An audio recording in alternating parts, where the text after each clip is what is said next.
and welcome to my podcast, Dare to be Happy. I'm Luisa. I'm coach for ease and happiness at work and for a positive mindset in general. It's actually pretty linked, and I, of course, focus on work, but everything what you learn here, what you listen to here is for your whole life. We start with work, but it can positively influence your whole life, of course. So today I brought a little bit a different topic. It's a model which is out there, so I didn't develop it. It's a model by Stephen Covey, and it's part of a model from Stephen Covey. However, when we talk about working with ease and happiness, it's a super powerful tool you can use. So we use it very often when we do team coaching, when we work with teams on their effectiveness. And I also use it quite often when I work with my coaches, with people, or as well in my group coachings, because it's just so relevant. So, circle of control. What is the circle of control? So what we know is that we have a certain level of influence. We also have a circle of concern and we have a circle of control. So what does that mean? So we have different possibilities to act on things. I give you an example with weather maybe. Yeah, so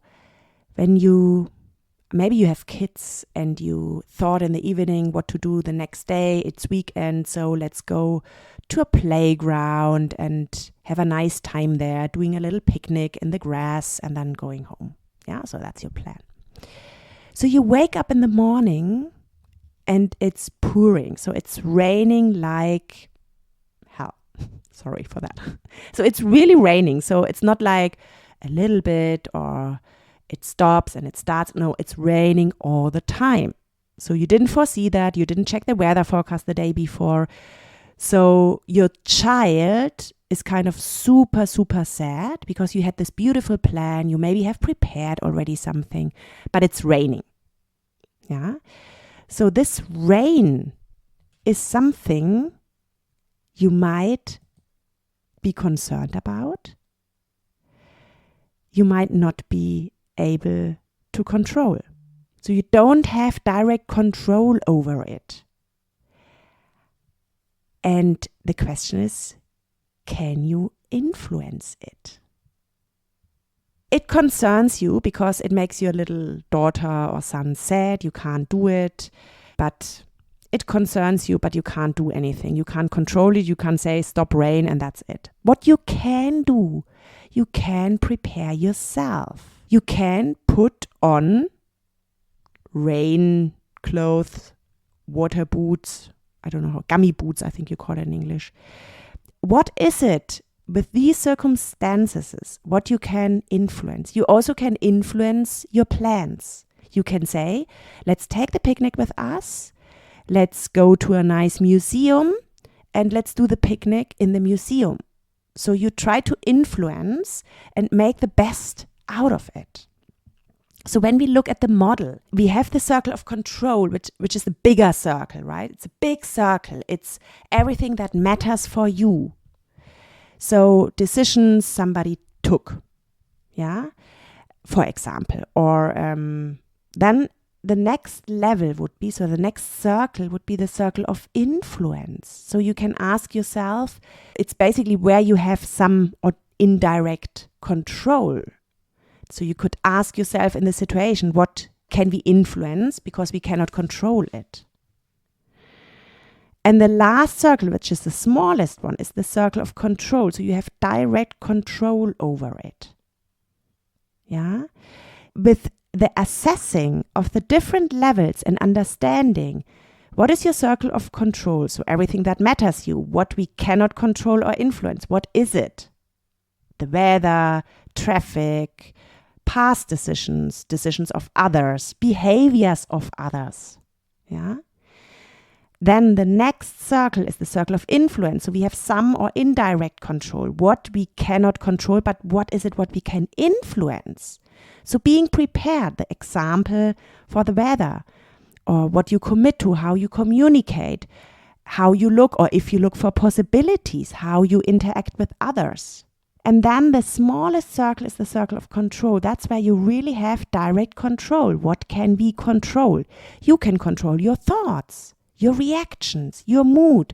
For example, for your little one, it might not be easy to control the mood or the reaction, but you can say, hey, wow, it's raining.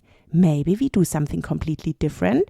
Put on the water clothes, put on the gummy boots, and make water jumping. Or I don't know how you call it. When you go out and you have the little water seas on the street. I don't know how to call them in English. But you go there and you do the water jumping. Or you say, hey, let's go into the forest and let's see if it's raining there. Maybe we can do a picnic there. Or you watch for a rainbow. Maybe there's sun coming out.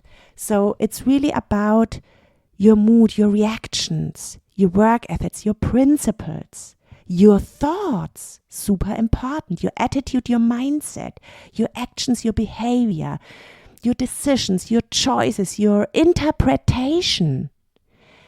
Very important. We always talk about the Bell model, or we talk about the thoughts we have, and very often we interpret, and our thoughts are only the interpretation of facts. So we can decide how we interpret the facts. And very often when we interpret the facts or what somebody is saying in a negative way, we feel bad. Do we want to feel bad? No. Because if we feel bad, we also send that to the outside, and bad things might happen to us. Not necessarily, but the chances are pretty high. I would definitely recommend to assess whenever there's a situation, circle of concern, everything that matters for you, and then look into what is it what I cannot control or influence. That's the circle of concern. What is it what I can influence? And then what is it what I can control? And with what you can control, you can influence the outside. For example, you can't influence the behavior of others, theoretically. But if you are staying with your values, your mindset, your positivity, you can control. You stay with what you can control. You might indirectly change the behavior of others. So, this was a very brief podcast episode.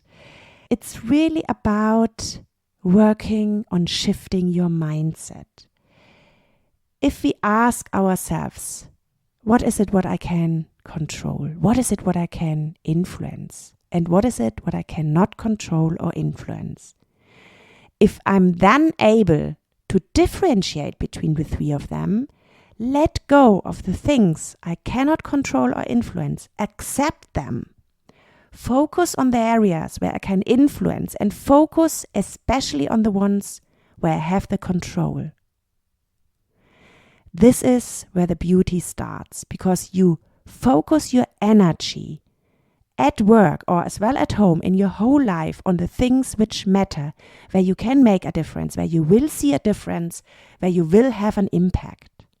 So my recommendation to you is, whenever you plan your actions, you feel maybe unsure about something, you feel overwhelmed about something, maybe there's a change coming up either at work or maybe at home, which you did not choose, and it makes feel you uncomfortable, sit down and write down these three areas. What can I control? What can I not control but influence? And what can I not control or influence? And what can I do to accept? So this is the power of the circle of control. And based on that, you can plan your actions. You can focus on the areas where you have the power. This will shift your mindset. And it will focus your energy, because you will not lose energy with focusing on things you cannot control nor influence. So the power is with you. You can decide, and you have the possibility to shift your mindset. It's all about awareness, and it starts with awareness, and that starts with you. Thanks for listening. Have a great morning, day, afternoon, evening, whatever. Visit my homepage on www.luisatillmann.com. Get in contact with me if you want to have a cost-free first coaching session with me. You can apply for it. You can even book your own 30 minutes on my homepage. And you can also apply for my cost-free newsletter if you want. And you can join me on my Instagram account or Facebook or LinkedIn, wherever you are. And you will get more little hints, inspirations if you want. Thanks for listening. All the best. Love, yours, Luisa.